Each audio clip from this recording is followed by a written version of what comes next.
Welcome to Beyond Longevity, the podcast that explores not just how we age, but how we can build a longer, healthier future for ourselves. My guest today on Beyond Longevity is Niko Hems from Years, a longevity clinic based in Berlin. What makes this conversation interesting is that he works in a field built around testing and prevention.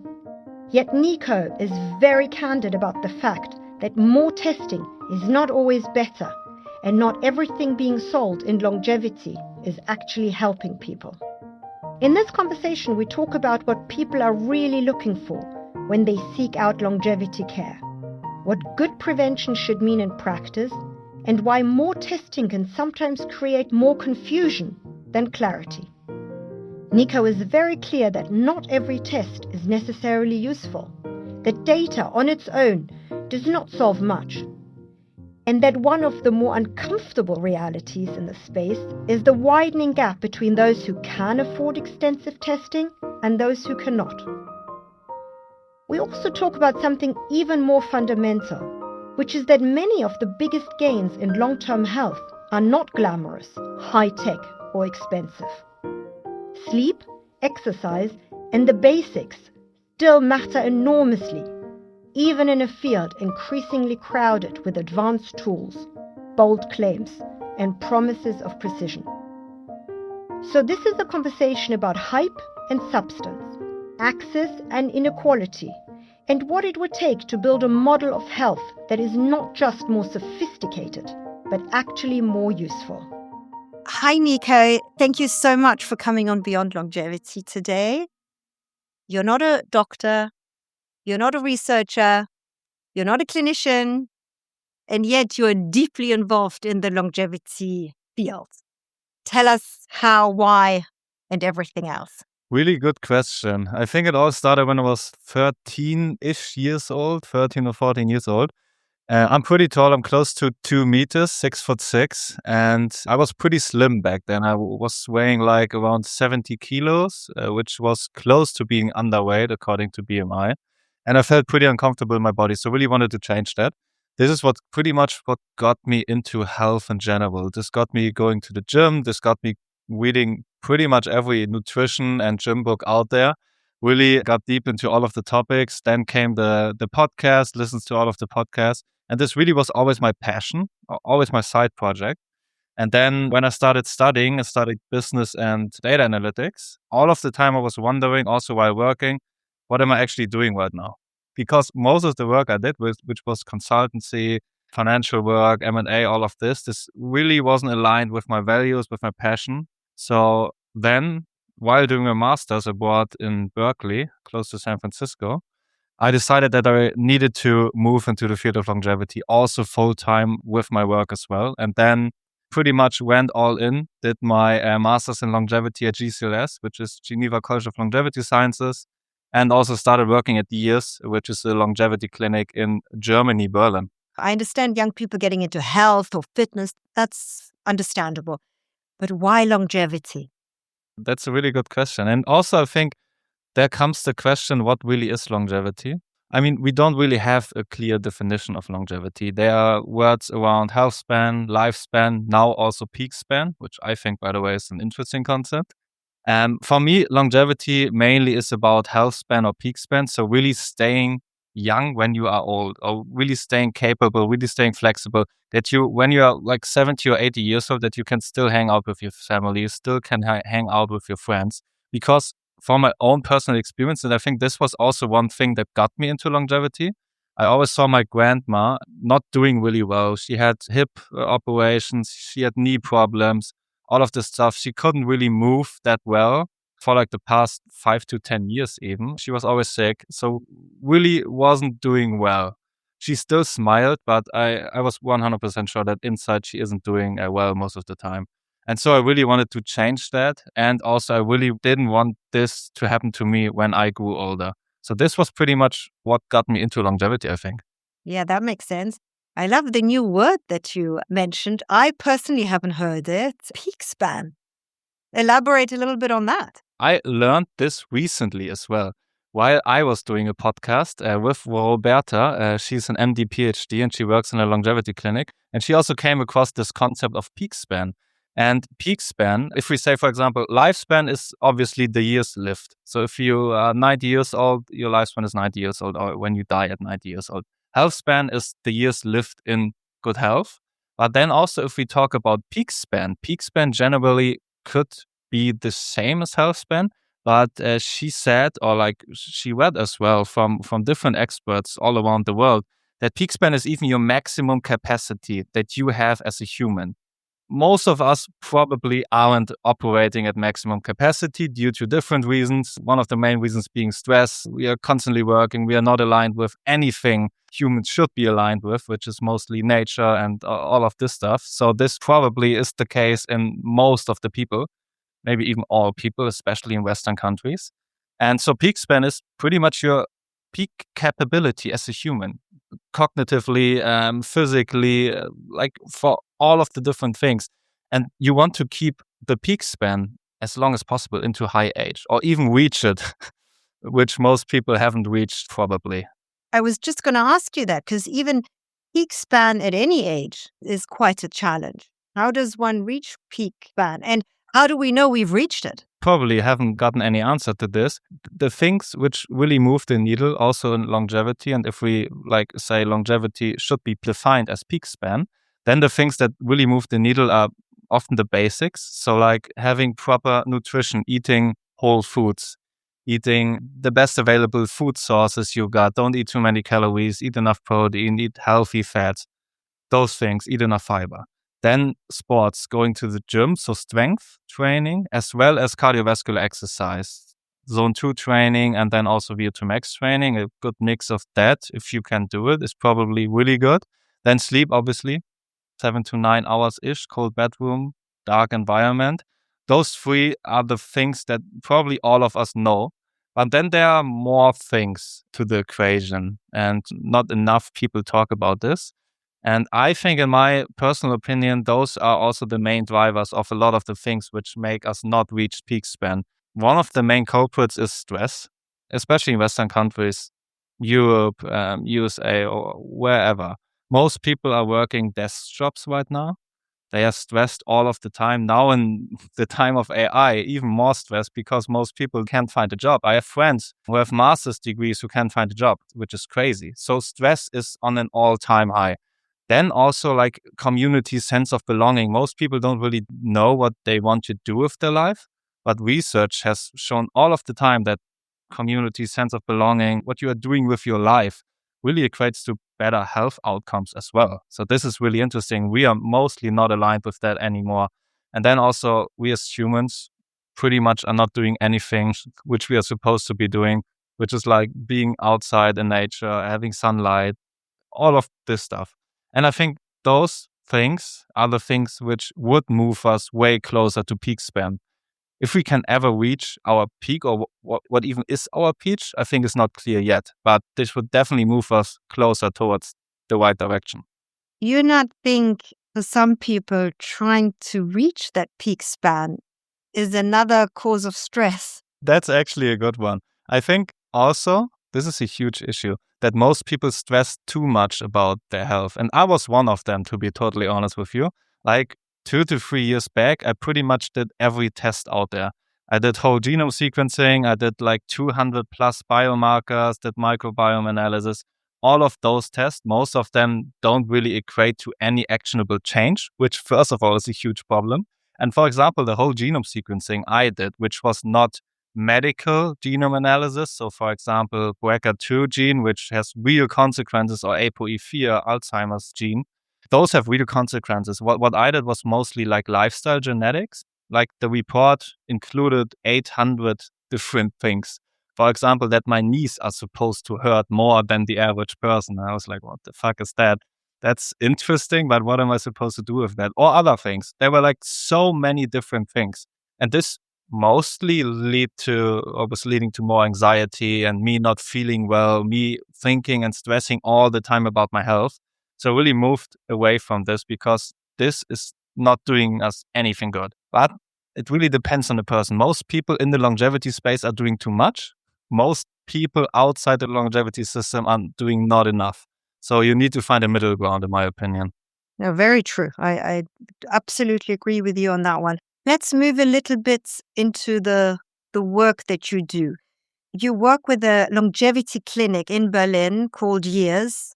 Do you do any testing there or not? Seeing that, you're a bit critical. And I tend to agree with you that testing, one should be a little bit critical of it. But what do you do at the clinic? If somebody walks through your door and says, here I am. We do have different programs, 3 different tiers. And when we take the quote unquote basic program, which is already pretty extensive, the core program, then we have like the most important things inside the program. Like, for example, 87 different biomarkers. Most of them are really actionable. For example, fasting glucose, fasting insulin. So you can see if you are going anywhere near a diabetes or pre-diabetes, we have a HOMA index, we have ApoB, we have Lp(a). So a risk factor for cardiovascular disease, which I personally have. So this is definitely a thing you should know, and everybody should at least once in their life get their Lp(a) checked. I think it's around 20 to 25 euros, at least in Germany. Probably not expensive all around the world. So you should definitely get this one checked. And then we have different organ values, all of this. Most of the things are pretty basic, but you normally don't check them at your GP. So this is definitely a thing, I think at least, and the most doctors at Years I talked about, they think the same. Obviously, I mean, otherwise it wouldn't work at Years. I know most of the MDs I know, they think the same. And then we also have functional diagnostics, 25 different things. For example, VO2 max testing, body plethysmography, which is a lung function testing. We have eye testing, ear function testing, which, for example, your eyes and ears are strongly correlated to different things, especially, for example, if you have hearing loss, strongly correlated to neurodegenerative disease, which is really interesting. So most people think, okay, hearing loss doesn't matter, but it does matter. That's just one thing I just quickly wanted to mention.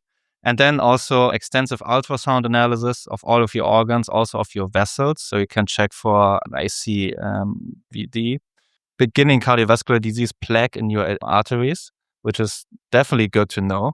If you have this, you should definitely intervene there. And this is pretty much a program. Then this is the most important part. All of this gets checked by our physicians, which are all internal medicine specialists, internal medicine physicians. And they will go through all of the data, and then they will explain to you, okay, these are the things you need to worry about. For example, there's a red value, but this doesn't really matter because of X, Y, Z.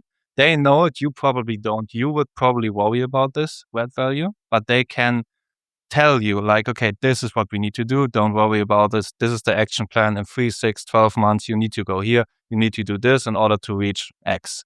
So this is really the most important part, like that you have a person, especially a physician, a skilled physician with years of medical expertise on your side who guides you the way.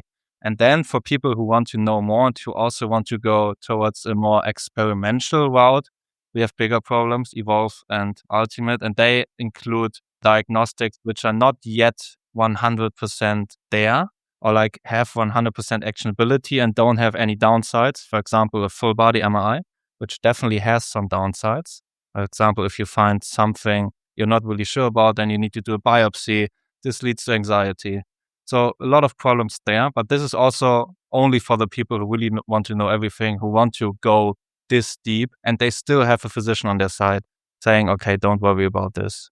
And this is pretty much the most important thing. So 800 biomarkers like you did is too much, but the 10th of it, that's what we should all do. I mean, it really depends on the person and how much money you have, what you can actually afford.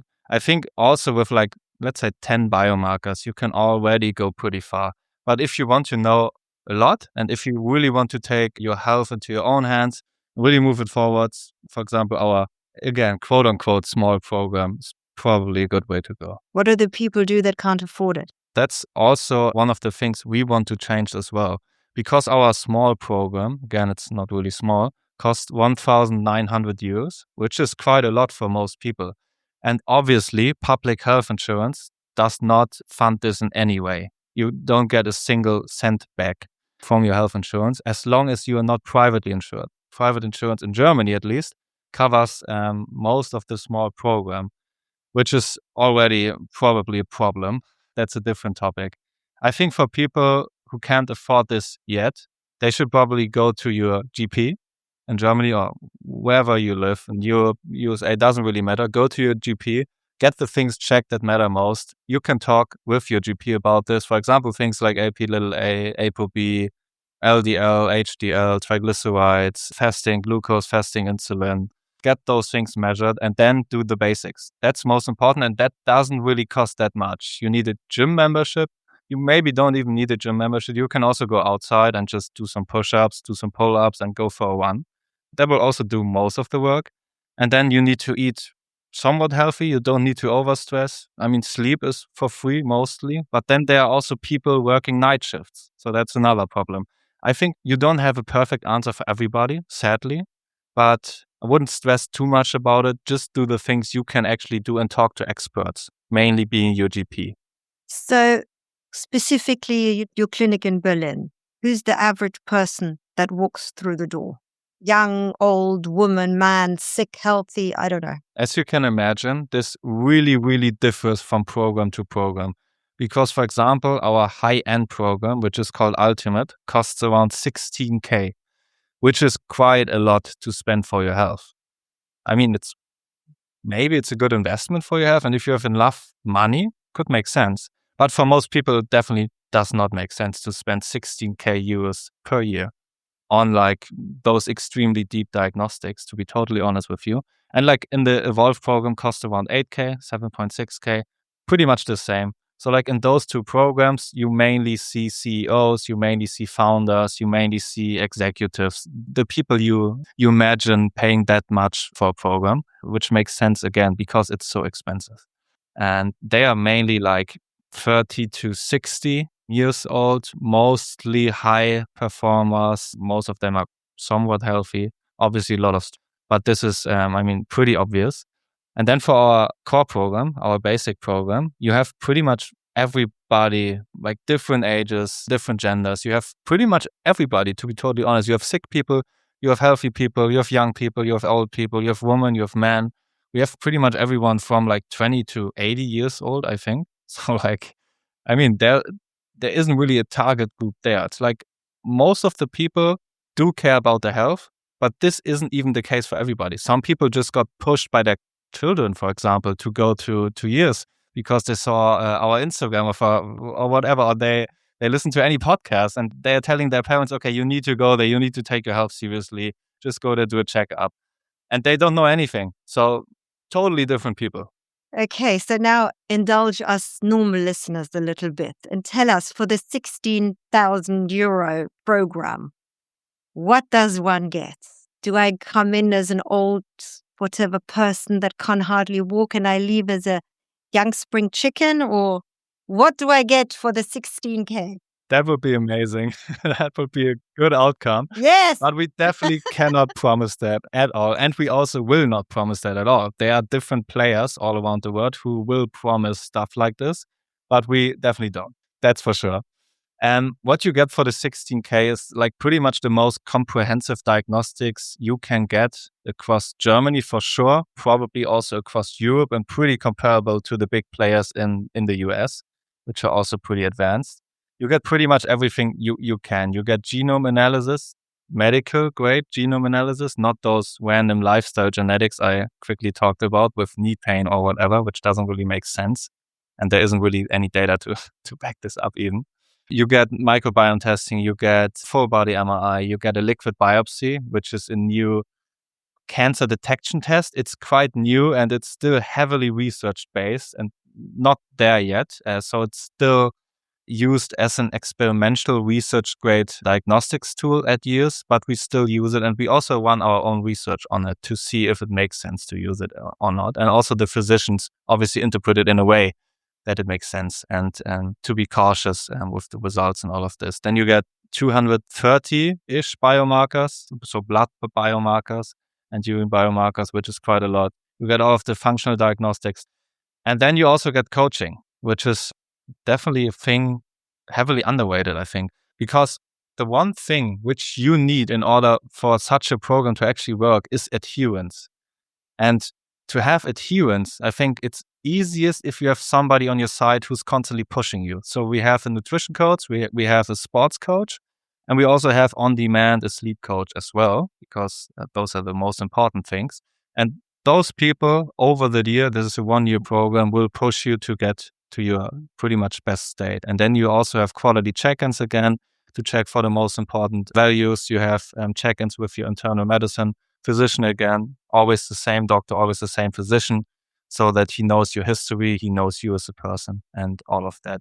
But this is pretty much what you get for the 16K program. We don't promise anything. We don't sell a miracle drug. You don't need to swallow a red pill and then you will get healthy. You still need to do the work yourself. But that's pretty much what you get, yeah.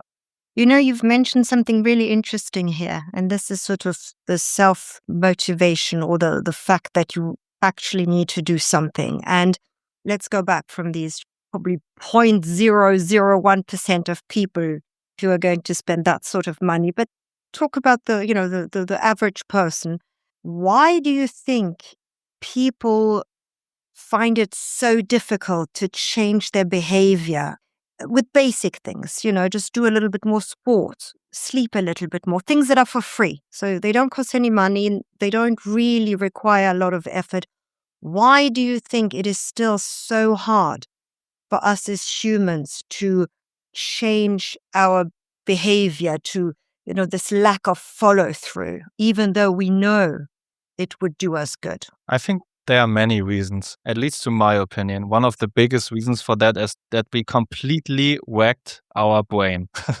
Our brain is not functioning anymore at all, to be totally honest, because we are constantly stressed. We are constantly distracted. We are constantly looking at our phones and scrolling through 1 million different emotions in like 1 hour, which wasn't even possible like 200 or even 100 or even 50 years ago. So we are not adapted to such enormous distractions, to such enormous emotional changes. We're just biologically, evolutionary, not adapted at all to those things, which are mainly like TikTok or Instagram Reels, or pretty much every platform now has those short form videos. And so I've myself tried to not look at any Reels or TikToks at all. But still, even when I delete apps, I still find the urge sometimes to, okay, I need to scroll because it's so addicting.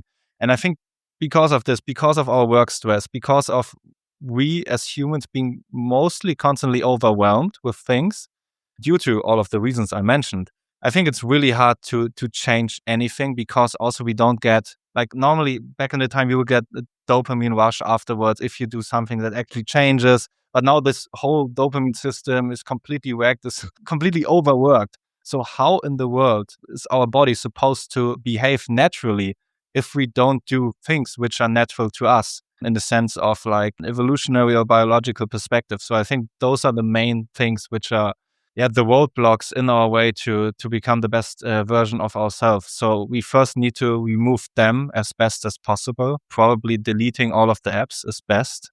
Do a social media detox. Maybe even get a dumb phone. I still haven't gotten one, but always thinking about it. But it's a bit too tempting to have all those apps on your phone. It's crazy. It's crazy to think that like 15, 20 years ago, you haven't gotten anything like this. So yeah, I think those are the main reasons, to be totally honest. If we don't fix this, I think it's really hard to fix downstream things, because they are way, way harder. Because of our system not working properly, it's really hard to get any sort of neurotransmitter benefit, get any rush, get any feeling of happiness, or that you actually achieve something when you do things which take time, which require work. So for me, those are the main reasons, in my opinion. Like you said, there is a lot of talk on all the social media platforms and everywhere about prevention, optimization, longevity, all these things. But do you think as a society, we're actually getting healthier, or we're just becoming more preoccupied with health and getting healthier and all this? One thing is for sure, that we as humans, due to technological innovation, hygiene improvements, mainly vaccines, all of those public health measures, mainly, we increased lifespan by a lot, by like 20, 30 years, depends on what the time frame is you compare this year right now to. We definitely increased lifespan by like decades even. So that's the thing which is for sure. But the question right now is if we are actually healthier. And this question is, I think not sure would be my answer, because obviously we live longer now, but like 10, 15 years of the last years we live in our life, the last 10, 15 years we live, are mostly spent in bad health often. Like, for example, my grandma did. She couldn't even walk anymore. She wasn't happy most of the time, had pain all of the time, pretty much. She was on ibuprofen 800 pretty much every day, which is crazy. Or also took, more sophisticated pain drugs, morphine and different stuff, which has downsides as well. And then you feel even worse. So don't even want to get started with this. But I think we as a society, especially in our last decade, we are not healthy at all. And in general, if we speak about our whole population, speaking about Western countries right now, because obviously in Africa, for different other countries, it's different. But we extended lifespan, but we didn't really extend health span by that much, to be totally honest.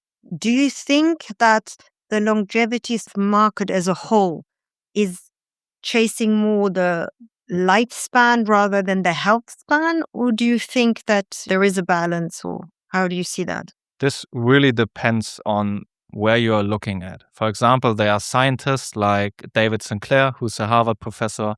Harvard scientist, has his own lab, and he's doing a lot of research into longevity in terms of especially lifespan extension. So he's an advocate for this theory of longevity escape velocity, which pretty much means if you live 1 year, the science moves forward in a way that you can extend your life by 1 year. And in that way, you can pretty much live indefinitely until the very end of the universe, pretty much. And for this theory, we don't really have any science to back this up, to be totally honest. For example, he's doing with rapamycin, for example, or metformin, or different other drugs who are being investigated, especially in mouse. And there they lead to lifespan extension by as much, I think, as 30% or something like this. But in humans, we don't have any data yet. And also there's a problem with aging trials in general. They do take a lot of time, obviously, because if you start at 50 or 60, and then the person gets, 80 or 90, you have a 20 to 30 year time span, and this costs enormous amounts of money. So who's even going to fund this? So this is one direction. All this longevity escape velocity, lifespan movement. For example, Brian Johnson is also part of this. He also believes in the longevity escape velocity. He wants to live indefinitely. His movement is called Don't Die. So, it's pretty obvious. But then I think those people are in the minority, especially right now, because we more and more move towards this field of health span, or now Peakspan, preventative medicine in general, if we are being completely honest, and also public health measures to improve health span all across the different countries. I think this is the majority of the longevity world, and this is also what I believe we should focus on. If we don't extend health span, what's even the worth of extending lifespan by even like 5 to 10 years? Why would we want to suffer 5 to 10 years more if we live in bad health? Doesn't really make any sense to me. So first we need to solve the equation around health span or peak span, and then we can focus on lifespan. But I think, as I said, most of the people are focusing on health span, which is good. You've mentioned prevention. What does good prevention look like to you? As I said, in the past, I pretty much did everything. And back then I thought, okay, this is the way we need to behave in order to have the best possible outcomes. This is the way preventative medicine should be.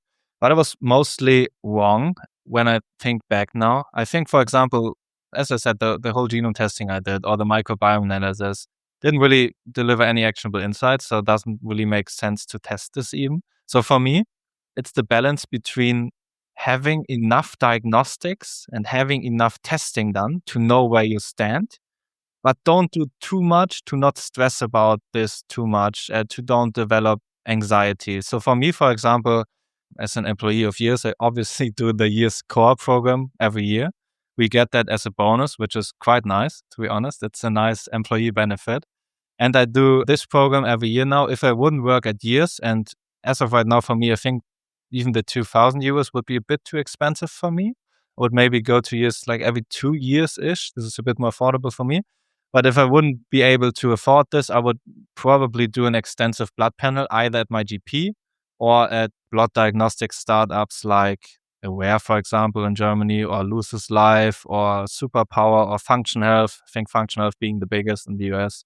I would do something like this, and then I would do maybe VO2 max testing, which is definitely quite interesting. And yeah, I mean, those are pretty much the things you should know. Everything else has probably good value as well. Things like checking your arteries through ultrasound, things like checking your organs, for example, checking your liver if you have pre-fatty liver disease, if we can call it like this. Those things add value as well. But if you think in terms of 80-20, if we think in terms of Pareto, I think most importantly, get your basic blood values checked, VO2 max testing, yeah, and then pretty much do the basics, focus on lifestyle. I think this is the way prevention works right now for most people, to be honest. And it's also affordable then for most people. Why do you think mainstream healthcare doesn't provide, maybe not all of these tests, but at least some of them? Would that not make economical sense and all of that? Yeah, quite a lot of different reasons, actually. First reason being, doctors simply don't have time to focus extensively on patients. Doctors have around 7 minutes per patient, and this is the average. So as you can imagine, some patients are there for like 2 or 3 minutes even. And how are you supposed to evaluate the lifestyle of the person? How are you supposed to guide them? How are you supposed to have a deep conversation with them about the things that actually matter to them? It's just simply not possible. Then second thing is billing. Like also my podcast, I talked to a doctor who was Stanford trained. Ali is his name. And he told us as well that like in terms of billing, there are just several issues. Like you don't really have codes to bill properly for prevention. So you can't really make money. So economically for doctors as well, this doesn't really make too much sense then. You always need to bill like something weird, something not 100% fitting. And then also one of the largest issues, insurance. Economically, it would make tremendous sense for insurances to pay for prevention. But this is only in the long run. And for example, in Germany, insurances don't have money to spend for investments. And prevention would be an investment because ROI, so the return on investments, you would only get this 5 to 10 years, 5 to 15 years even later, then you spend the money. And they simply can't spend the money right now in this year if they don't get immediate value from it because they don't have money. And they don't have money because of the government not being able to give them more money. So this has upstream effects, and there's a whole cascade of different issues around this topic. But I think for those three main reasons, it isn't really mainstream right now. I think those are the main three reasons. How can we change this? Because the fact that there isn't money for prevention, I've spoken to other people who said, even in governments, the policy making of it, they all realize prevention is the way forward. This is not something that only few people are aware of. I think general population knows that prevention is very important. But how do we break the cycle of not wanting to spend on prevention and yet the healthcare system's paying an absolute fortune on then rescuing people and healing them? What do we do? What can we do? This is a question I think about pretty much every day. And obviously, I don't have the perfect answer. And I don't think there even is the perfect answer because we need to change so many things. For example, we need to change the billing system. For doctors, there need to be options for them to bill for prevention. And then downstream, those codes they bill for, they need to be paid by insurances. Downstream, another step forward, governments need to be able to give money, more money, specifically with the use case of funding prevention to insurances. So I think the two main things here are definitely changing the billing system and then advocating as a society more toward the government that they finally give more money to insurances. In Germany, for example, we do have some small preventative programs which are really good. For example, checkup 35, you get like your cholesterol, I think you get your fasting blood glucose, you get an ECG, you get a quick talk with the doctor, which is definitely good, which is way better than nothing. But we can expand a bit more, I think. You also get cancer screening, colonoscopy, breast cancer screening, those things, which are also included in your public health insurance. But we can't go further than this. And I think this can only be able if the government spends more money on insurances or gives more money to insurances so that they can invest the money. I think the only way forward. And for that, we as a society need to push the government more so that it moves faster. Do you think that this is a marketing problem? Because look, if we look at things like cancer, nowadays there is quite a number of cancer screenings that the general population gets. Certainly throughout Europe, the US is a different sector, but certainly throughout Europe, there is cancer screenings. Maybe not, enough, or maybe not as often as we want, but there certainly is. So I always feel that cancer has a really good PR system. How can we get cardiovascular diseases or other things that are, as important, maybe, if not more, out there? And I mean, I'm asking you, I don't think you have all the answers, but do you have any ideas of how it could be done? I think it's not necessarily only a marketing problem, but it's definitely also a marketing problem. As I said, main issues, not enough money. They don't really have the urge or like the immediate urge to do anything about this. They, meaning the government, which is a problem as well. They don't have any urgency. So we would need to change that. And in order to change that, maybe do more marketing, have them have more exposure to those topics. And I think right now, if you look at the past 3 to 5 years, there has been a growing movement in terms of longevity, in terms of preventative health, health span extension. So more and more people going into the topic, more and more podcasts also coming up, big ones being from Brian Johnson, Andrew Huberman. All of those people, they do a great job in terms of marketing. They don't always do a great job in terms of science communication, but that's a different topic as well. And I think we need more of this. We need to have more awareness all across social media, all across podcast platforms like Spotify or Apple Podcasts, Apple Music, whatever it's called. With this, then in the long run, equating to more and more people going into this field, and then maybe also pushing the government to them feel more urgency in the end. I think that's crucial, that the government feels urgency. Okay, now we need to change something. And now is the time that the people are pretty much need us to shift into this direction. They're pretty much forcing us. This would be, I think, a scenario we would need to have in order to have anything changed at all, because obviously the government does not want to spend any more money on anything, actually. But do you think that's also maybe because the word longevity doesn't sound urgent enough? It sounds like a luxury. A working class person might think, what do I care about longevity? I have my bills to pay. I have things to do. I'm happy if I live to whatever, 70, 80. I don't need more than that. Whereas if you ask them, are you concerned about cancer?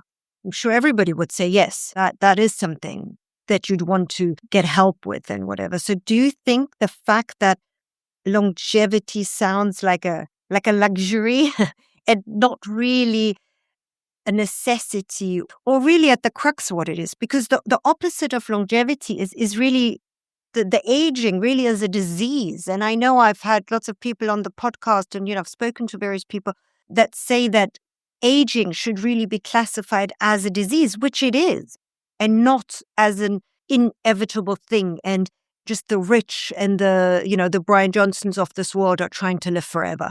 100%. I think you're definitely on the right path there. And I think this is a huge issue, but not the only issue, I think. Also, the word longevity has pretty bad branding due to people like Brian Johnson, for example. On the one hand, the things you mentioned, so that longevity is this luxury thing. Brian Johnson spends $2 million a year on his health. How is the government supposed to do anything about this? This is only for the rich people. This is one thing which is not doing longevity any good, or not doing the preventative medicine movement as well any good. But then secondly, also it's the thing of fringe science, like people pushing, again, expensive protocols, mostly things like huge red light panels or sauna beds, or I don't know, things like IHHT, which is a machine which costs like 3K, or plasmapheresis, TPE, things like this. All of those things cost like 3 to 10K.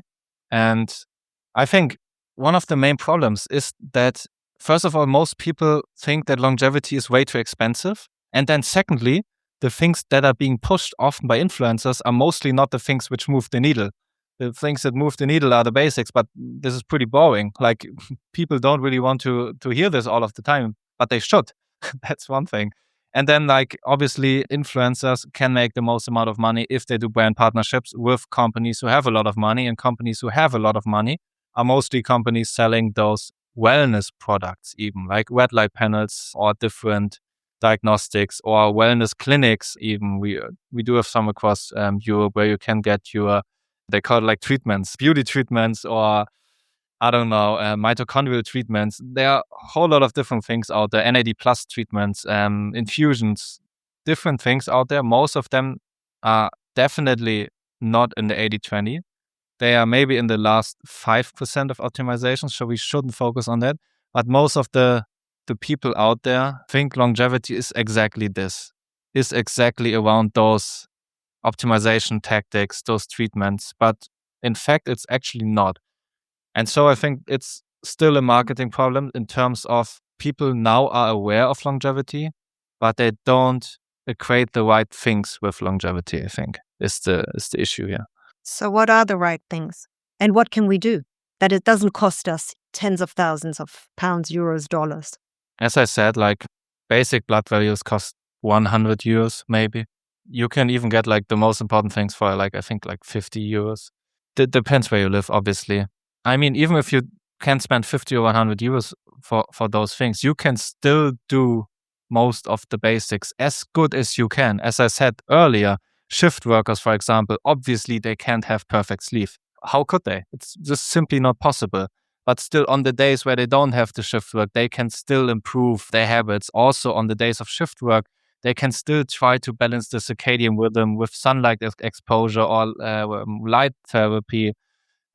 Different things. So they can still do stuff. Obviously, they can have the perfect routine. And probably nobody except like Brian Johnson can have the perfect routine, but you can still do something. And if you really think about it, also in terms of going to the gym, going for a run, it takes like 30 to 45 minutes. You don't need to spend like 2 to 3 hours in the gym or like having a long run every day. For most people, it doesn't really make sense and it's not needed. Like the things which move the needle most are also the small things like walking pretty much every day. I don't know, 5,000 to 7,000 steps is better than nothing. Just do it. And you can also have a phone conversation while you're working. So those are things which most people actually can do.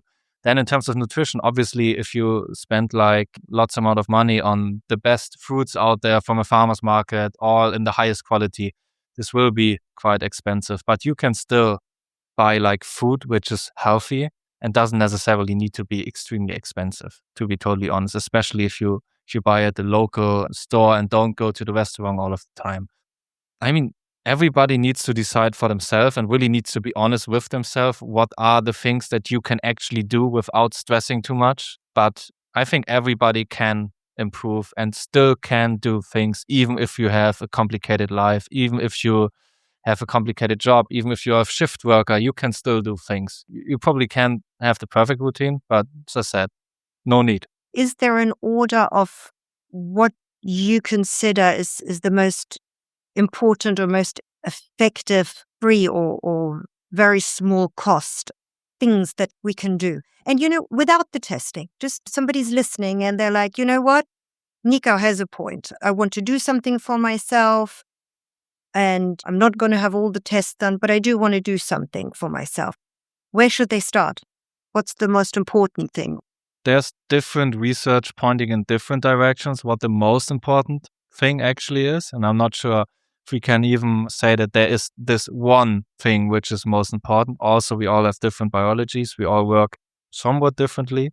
So I don't think this perfect solution for everybody, but things which are pretty easy to do and for like pretty much everybody have enormous benefits. For example, like just 1 hour before bed, instead of watching TV, just read a book. This does several things, like this improves your circadian rhythm. You don't have blue bright light late in the day. You have probably less stress than you would have because you have a wind down routine and you're just laying in bed. You are just really relaxing and reading your book. This does also things for your mental health. And then also in the end, it improves your sleep. So this is a thing which is pretty easy to do, which is basically free. I mean, you need to buy a book, but yeah, I think that's fine. You can go to the library. Or you can go to the library. Yeah, definitely. So this is one thing pretty much everybody can do. And then also at least do some exercise. At least go for a walk every day. That's like the bare minimum. Everybody should do this. Everybody. And then if you want to do more, I mean, do some strength training. Maybe go to the gym twice a week. That's probably enough. Or if you can, at least do like push-ups, do pull-ups, do some squats like at home. You can do this at home. And then go for a run, like at least once a week, maybe twice a week. If you can go to the gym like 1 or 2 times a week, go for a run 1 or 2 times a week. You're pretty much doing pretty well. Obviously, you can improve, but this is pretty good already. If you can incorporate this into your daily routine without stressing too much, this would have enormous gains. And then also spend time with friends and family. Community is such an important and such an underrated factor. There was a Harvard study done which looked epidemiologically at a population. I forgot which population exactly, but old people who grew old. And the factors which influenced a long and happy life most, the number one factor was community. That's definitely a thing you should do. Just spend time more with your friends, with your family. Don't watch too much TV. Just hang out with your friends. That's a better option. And yeah, I think those 3 things, I think everybody should do. Great things, and they're all for free. Looking into the future, how do you see the field of longevity evolving? And what are you most looking forward to in the changes that will hopefully come in the field of longevity and all that it brings? Due to AI and also AI helping with incredible research right now, I think we will move way faster in terms of research in the next couple of years. And this could equate to new exciting, maybe medications or different treatments who are actually then science-based, who actually work to just pretty much shown to people, I would say. And because as of right now, most of the things lack science, most of the things lack evidence, and we don't really know if anything works. And then most of the things are way too expensive. So if we would have evidence, if we would have science to back those things up, this would be a step into the right direction.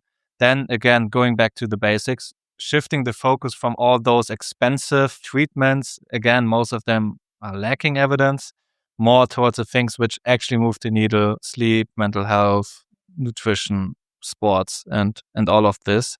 Also a shift in terms of social media. So maybe trying to get people to do the basics and then maybe talk about a little bit about the other things, which maybe can even make you some money. But one thing I hope longevity is moving more towards, or also new startups are popping up, maybe even with the help of AI, is the problem of adherence. So really helping people to stay on the right track, really helping people to get their nutrition on board, helping them to get the best possible workout for their schedule and for their personal life. Things improving this would be amazing, and I think AI could be of good help here. I hope the future is heading towards this direction. I fear that it is not, and that we still focus too much on the fringe subjects, that people are pushing the narratives of, I don't know, new substances coming out, having interesting mechanistic evidence, completely lacking human evidence. And this then is on the forefront of everybody's minds simply because it's all over social media. I feel that the industry is going more towards this direction, but obviously I hope it is not. And I hope people are pushing back. People are focusing on the basics first, and then afterwards focus on the stuff which maybe works, maybe doesn't work. This is the last step. As I said, the last 5%, 2%, maybe even 1%. So we definitely need to shift the mindset here. Quite a gloomy prospect there. Do you think that maybe AI can also help to make it more accessible for the person that can't afford to spend, never mind 16,000, pounds, dollars, whatever, but even 100? Or do you think that it'll widen the gap even further between the people that can afford it and the people that can't afford it? Don't think it will necessarily widen the gap, but I'm not sure if it's the best solution. As of right now, like most LLMs, they still hallucinate quite a lot. They still depend on your input. For example, if you push them more towards those fringe science direction, they will mostly talk about the things which are on the less evidence-based side, like the newest longevity peptides, stem cell therapies, exosome therapies. The LLMs will pretty much do what you tell them to do. They will mostly don't correct you. They will mostly not step in and say, okay, look, this is not evidence-based right now. Maybe do X, Y, Z first, and then talk to a practitioner, talk to a physician, and then maybe decide if you really want to try this out, look for the downside. This is just simply not happening. So we would need guardrails for AI in order for AI to be a proper solution for such a problem. But I don't think we will get this because people like AI as it is right now. People don't like guardrails most of the time. People don't like regulations. So I don't think we will move into this direction. Maybe in the future there will be startups helping with this. I recently read that there's a new startup in the US having the first licensed and also able to prescribe medications, the first licensed physician, AI physician, which is completely based on AI. And the AI can actually prescribe some medications and also give you some medical recommendations, which is strictly regulated, even in the US, not as strictly as in Germany or Europe, but still. And they managed to somehow, I don't know how, get this through. And yeah, now it's working and it's quite cheap. I think even there's a free tier with this new startup. So it would make things way more accessible. But it really depends on how good the product in the end is. How the recommendations are, if they're actually evidence-based, if the system will push back, if you talk about some fringe subjects or things which you probably shouldn't do as of right now, or at least you need to consider the downsides. So this really depends. I haven't tried the eye doctor. I would love to, but yeah, it's at least interesting. So maybe this will solve the gap or this will solve the affordability problem. Who knows? I like that. At least you leave us on a little bit of a positive I hope so at note, least. with a glimmer of hope to. Oh, Nico, that was super interesting. Thank you so much. I always finish with some rapid fire questions. What's the single best piece of advice you would give your younger self? Don't stress too much. Do less things and do the things you do less better. Name one habit everyone should adopt for a longer, healthier life. Probably read a book before sleep. I think that's a good one. If you weren't in the longevity science field, what career would you have chosen? Probably mostly interested in venture capital. So like funding startups, really helping entrepreneurs to push their ideas forward. I love innovation. I love the entrepreneurship ecosystem. So this would probably be the direction I would head towards. What microdose habits, sort of 5-minute routine or small daily action, yields outsized longevity benefits? Depends on the person, but breath work for me, at least like 5 to 10 minutes of breath work sessions, best case outdoors, best case with some morning sunlight, they do wonders for your nervous system. What's the craziest longevity myth you've encountered, and is there any truth to it? There are so many things out there. Like, I mean, the craziest one probably is that drinking your own urine is a good idea. Yep, that was on social media. Couldn't believe it either, but yeah. That's a note to finish on, Yep, is all I can agree. say. So just to double check, you don't think there's any truth to it? Not at all. Please don't do it. I just wanted to make that Yeah, clear, definitely. just to... Anyway, well, great, Nico. Thank you so much. That was so interesting. I love that. Thank you. My guest today on Beyond Longevity is Niko Hems from Years, a longevity clinic based in Berlin. What makes this conversation interesting is that he works in a field built around testing and prevention. Yet Nico is very candid about the fact that more testing is not always better, and not everything being sold in longevity is actually helping people. In this conversation, we talk about what people are really looking for when they seek out longevity care, what good prevention should mean in practice, and why more testing can sometimes create more confusion than clarity.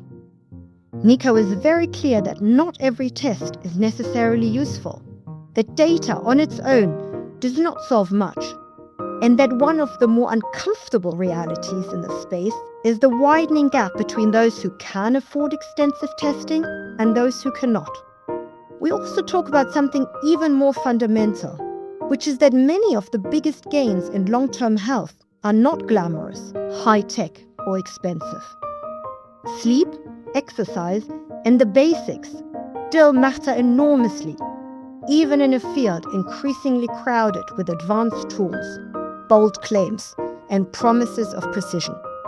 So this is a conversation about hype and substance, access and inequality, and what it would take to build a model of health that is not just more sophisticated, but actually more useful.